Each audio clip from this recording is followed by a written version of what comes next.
Hi, I'm Faye and I'm going to teach you how to play Orbio. First, let me introduce you to the game piece. Each player will have their own dedicated color and you will be controlling these pieces. We call this a tripod. A tripod consists of 4 balls, each with a specific function. The colored ball is called the power ball.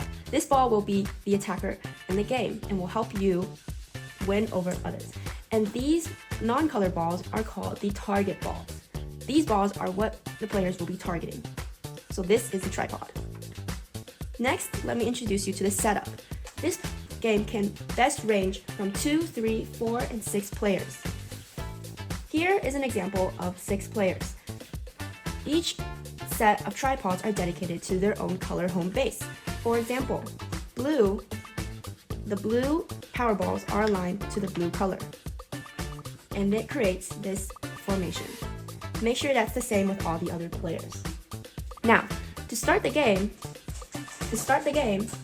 roll a tripod like a dice, and whoever the colored ball points to will be the starting player. In this case, purple points to blue, so blue will be the first to start the game. The game will proceed clockwise. Now, how do you move? Each player gets 3 moves per turn. You may pivot all 3 turns on one tripod or split it among your 3 tripods. You are not allowed to pivot over another tripod. For example, if green was here, you cannot move over this way. You can only move to here. So no pivoting over other balls. Players may not take back moves once it's made. If you move forward, you cannot move back in your own place. This way, you don't have to keep track of where we were in the original place. Now, how do you attack other players? Now, this is the fun part. For example, to attack, you'll have to rotate your power ball into someone else's target ball. So in this case, if blue wanted to attack green, you would pivot like this, and boom, this piece is striked. Now, once it's striked, you would tip down the piece, and now we call this a dizzy tripod. A scenario that could happen is if there was another tripod behind it, and you attacked green target ball, and it falls onto its own piece, it creates a domino effect. And so goes the same if there were multiple tripods behind it. This can wipe out a lot of players and can be very satisfying and fun to watch. One thing to keep in mind is you cannot attack color to color. It is only color to non-color. Now, how do you eliminate a tripod? There are 3 different ways. Once a piece is dizzy, for example green that we just striked, now it is vulnerable to be eliminated. For example, if this piece has fallen, one way to eliminate is to strike again with your power ball to a target ball. So you are able to strike any of the non-colored balls. In this case, bam. Blue strikes green, a dizzy green, and he is now out of the game. So 2 strikes will get them out. The second way to get eliminated is if you're dizzy and you are struck by a domino effect. In this case, for example, the orange strikes yellow, and yellow falls onto green, green falls onto a dizzy piece. Oh no, what happens? Now blue is eliminated. One thing about being eliminated through a domino chain is when a piece falls on your tripod, it doesn't matter what ball it lands on. If it was a colored ball or a non-colored ball, the piece would be out regardless, and that is the case for a domino chain elimination. The third way to get eliminated is to be struck off the board.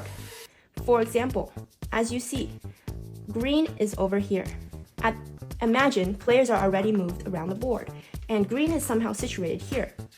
If blue, for example, strikes green, and green falls back where there's no holes and off the border of the board, then green is immediately eliminated. So your goal is to try not to get struck off the board too, because that is an unfair fall.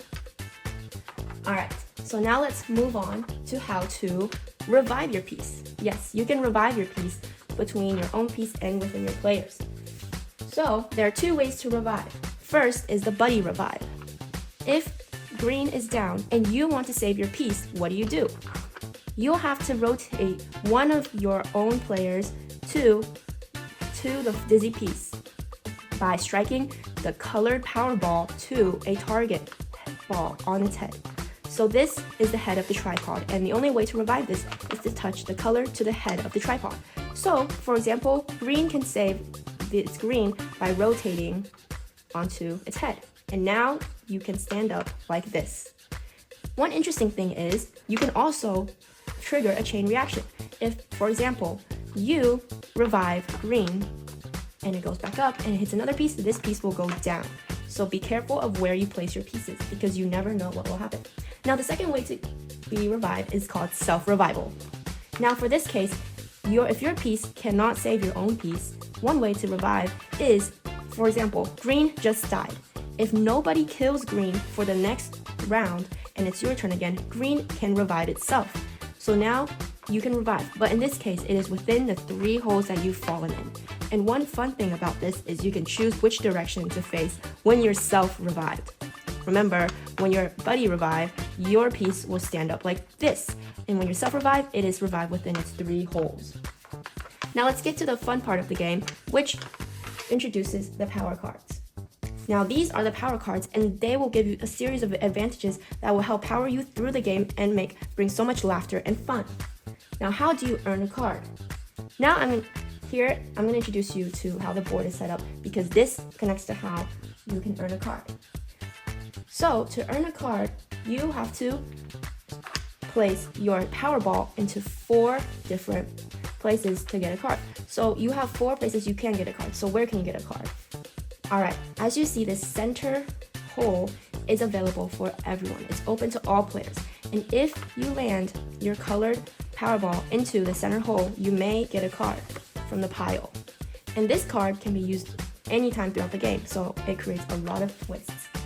This is only one spot you can get a card. Now where are the other 3? So it varies for all players. For example, for blue in this case, it can get a card from the center and from its opposite half's center hole. So what does that mean? As you can see, each color has its colored holes. For blue, it will be its center ball and its opposite half. So this will be a place that blue can get a card. Yellow would also be a place that blue can get a card, and red. So its half center holes is where it's able to get its card. So in this case, for yellow, it can get a card from the center hole and from red, orange, and blue. So, for example, blue can get a card here, blue can get a card here, blue can get a card here, and blue can get a card here. One rule for getting cards is once you land into a hole that can get a card, you have to receive your next card at a different hole. So you cannot repeatedly get a card at the same hole. Now, one interesting thing is if you end up getting multiple cards, you have the ability to do combo cards. For example, if you want to peek at the top 3 cards of the deck, you can do that and swap pieces at the same time. So for example, if a player gets a card and you're like, oh my gosh, I want their place, you can swap their piece with your piece. So in this case, it'd be like this. And you can peek at the top 3 cards. So really, cards can be used for so many great advantages and is very fun. Alright, so this is how you play Orbio, and these are all the basic parts of it. And thank you for watching.